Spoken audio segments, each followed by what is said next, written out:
because as much as a toll it takes physically on the body, the season mentally is tumultuous, and there is something too where the body follows the mind. Oh yeah. Right? And you learn a little bit more about yourself every year that you play this game. Maybe this modality is good for me. Maybe this potentiation is good for me. This is what I thought I should do. This is not. You're just fine. Like, listen, dude, you're breaking in a beautiful leather shoe.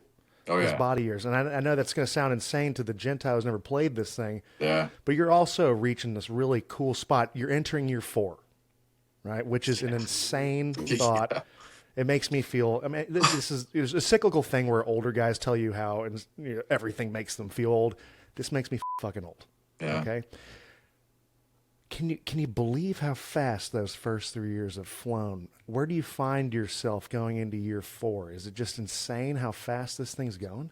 It's like exactly what you just said. When I was coming to the league, and it's guys are like, it flies by. Like before you know it, it'll be year 4, and like that's all Dawson Knox was telling me. He's like, I remember being a rookie like it was yesterday, and I look at him, I'm like, there's no way. Like you've been in the league for years, but it really is. And coincidentally enough, today I ordered some baseball gloves, and they come and they're just like rock hard. And I do feel like there is. It's almost like when people ask you like, what'd you learn this year? And it's hard to really put into words. It's just like the experience itself is like a learning curve, and it's just invaluable just kind of being out there and getting those live action reps and just kind of learning how the league, the speed of the league, the physicality of the league, and what it takes to kind of be in there. Dude, it's one of those things, and you're going to hate this answer. It's one of those things that I was still figuring out when I took my cleats off for the final time. It's the dichotomy of this league. It's fucking nuts. It's what makes it so beautiful. It's what makes it suck. There's this intersection point where you are kind of figuring it out as a professional.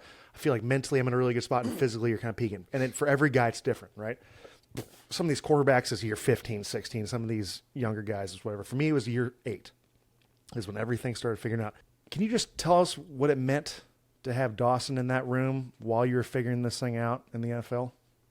I don't know if I could have fallen into like a better situation with vets in particular, and especially Dawson. Coming in, you hear horror stories of, how rookies get treated by their vets and whatnot.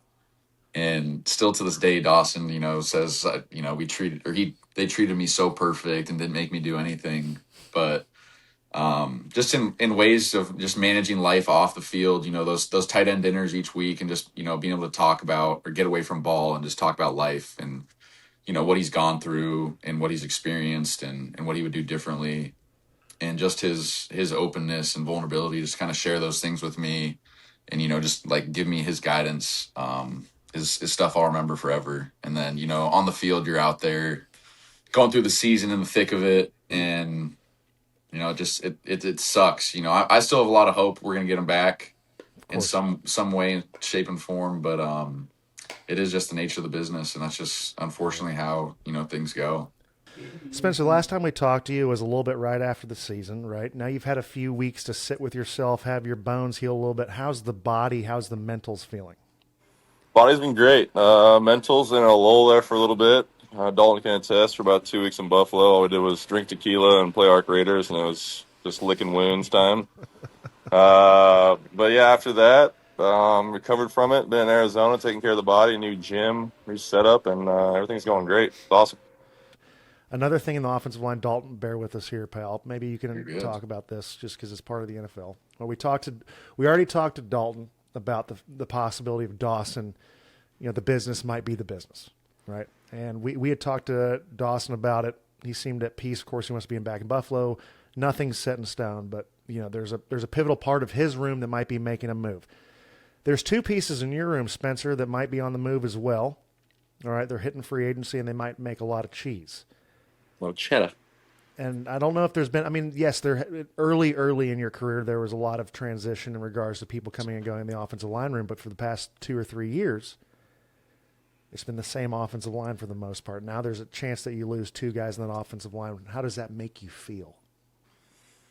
That's just the worst part of what we do, like high school, college, how much time you have with somebody, and then you get to the NFL and they could be there for a year, have a huge impact, and just have to leave, and that's just the way the business is. I remember coming in when I was a rookie and the room was pretty set. We had a solid room for 2-3 years there, and then you left, David Quisenberry, Greg Mance, Ike left, Roger was there for a little bit, and just a lot of impact on the room, and that's just the hardest part of like losing in the playoffs too. Is the loss hurts, but people don't see is when you get to the locker room and like you're dapping people up, hugging, and like you have no idea if you're gonna see these people, down the road. So change is different for sure, and it just comes with what we do. But welcome the turnover, and whatever happens, happens. Hopefully, both those guys are back, and we'll roll from there.